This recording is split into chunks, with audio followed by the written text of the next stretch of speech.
Y le agradezco la comunicación junto al doctor Milton Muñoz Bravo, investigador del Centro de Relaciones Internacionales de la UNAM.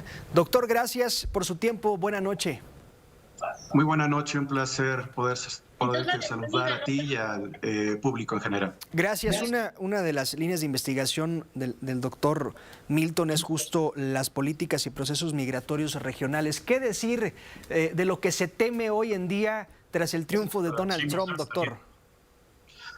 Hay varias situaciones que, basadas en el primer periodo presidencial de Donald Trump, hacen suponer que podrían ser replicadas y magnificadas, particularmente viendo hacia América Latina programas como en su momento el denominado Quédate en México, que fue tan dañino para las personas que se quedaron varadas en frontera norte mexicana y que fueron sujetas a diferentes situaciones violatorias a sus derechos humanos, extorsiones, violaciones, etcétera, etcétera, etcétera.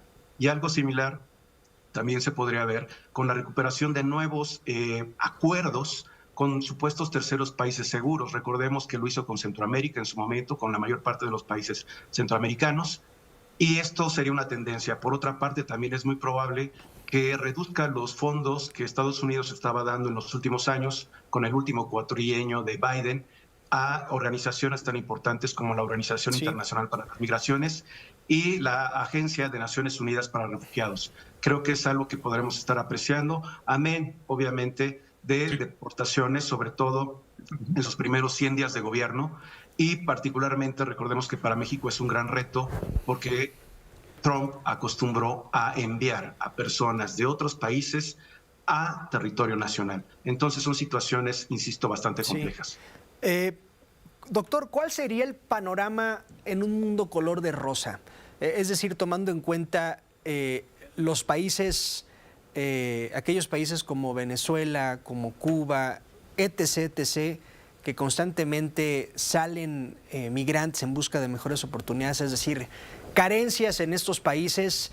México, un país de tránsito rumbo a Estados Unidos, la joya de la corona, el anhelo de las y los migrantes. ¿Cuál sería el mundo ideal? ¿Cuáles serían los acuerdos ideales para que todos estuvieran contentos y no hubiera problemas, insisto, en un mundo color de rosa, doctor? En un mundo ideal se abordarían los procesos migratorios desde el punto de vista regional. Obviamente, los países expulsores tienen una gran responsabilidad por la salida de sus connacionales, pero al mismo tiempo es muy complicado que únicamente se realicen o se tengan en mente políticas de contención que obligan a países, por ejemplo, México de tránsito, a recibir a una gran cantidad de estos migrantes indocumentados, así como a solicitantes de asilo y de refugio. Particularmente en un mundo ideal, Estados Unidos respetaría sus compromisos internacionales en materia de asilo y refugio y obviamente incluso respetaría sus propias normativas internas.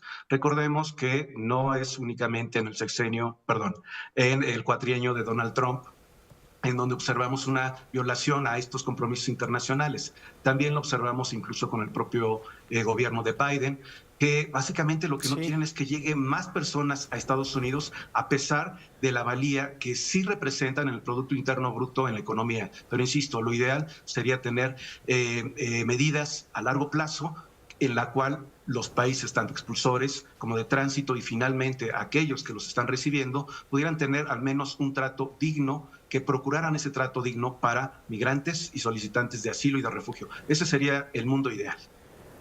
Se ha dicho que el presidente López Obrador sostuvo una buena relación con Donald Trump, pero pareciera que hay quien interpreta esa buena relación como el ceder, el haber cedido el ejército, la Guardia Nacional para montar un muro pagado por las y los mexicanos no significa una buena relación cuando a cambio pues recibiste prácticamente nada.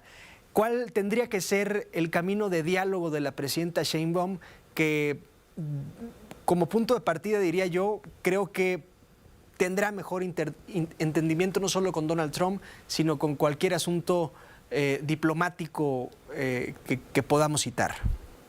Sin duda alguna, la principal función que tiene un presidente, en este caso una presidenta, es conciliar los intereses de su propio Estado-nación, de su población.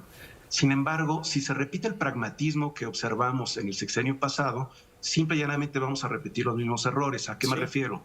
Si particularmente, reitero, únicamente correspondemos a los designios de Washington y aplicamos su política migratoria desde el río Suchiate, vamos a repetir lo que ya estamos observando en este momento. Por una parte, aumento de las violaciones a los derechos humanos de los migrantes.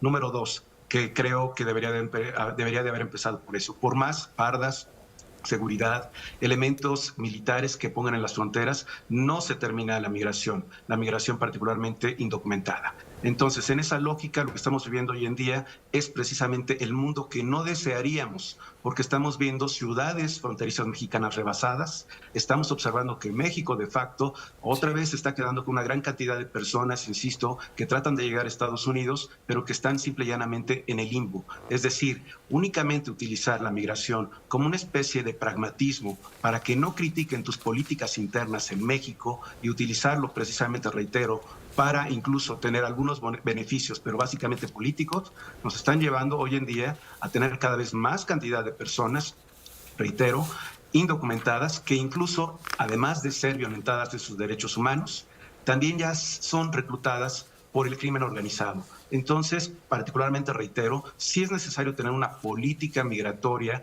que parta de las necesidades de nuestro país e incluso si se tuviera una política de contención, sí sería importante que se respetaran los derechos humanos de los migrantes para evitar desgracias como la del año pasado con este terrible incendio donde fallecieron más de 40 migrantes en Ciudad Juárez, o lo que ocurrió, por ejemplo, en Tamaulipas, ya en 2 ocasiones, con el asesinato por parte del crimen organizado hacia migrantes, reitero, indefensos.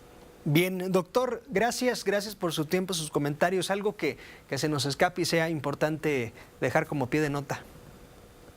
Creo que sí es bien importante que México tiene posibilidades, reitero, de negociar con Estados Unidos sin duda alguna, pero no es lo mismo, reitero, detener a migrantes, garantizar sus derechos humanos, probablemente sí deportarlos, pero también garantizar, que es algo bien importante, que el Estado mexicano también tiene una serie de compromisos en materia de asilo y de refugio y tiene que respetarlos. Amén de que, en serio, necesitamos que el Instituto Nacional de Migración sea reestructurado y que entre más pronto salga el actual comisionado, mucho mejor. En enero es la fecha fatal. Sergio Salomón Céspedes, gobernador de Puebla, se hará cargo del instituto. Gracias, doctor, un gusto, buena noche y buen fin de semana. Buena noche. Gracias, el doctor Milton Muñoz Bravo, investigador del Centro de Relaciones Internacionales de la UNAM.